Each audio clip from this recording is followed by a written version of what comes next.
If you should visit a place that has a lake in the woods and a beautiful waterfall, then you may also find two little engines called Skarloey and Rheneas. The engines know everybody, and everybody knows them. There are two more engines, Sir Handel and Peter Sam. They used to be called Stuart and Falcon, but they like their new names better. One day, Sir Topham Hatt sent Edward to the works to be mended.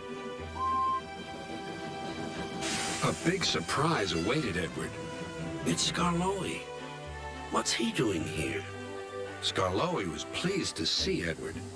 I've been sent here for a rest, he sighed. I was put in this shed so that I could see everything and not be lonely. But I do miss Rheneas. He's going to be mended. I wish I could be mended too.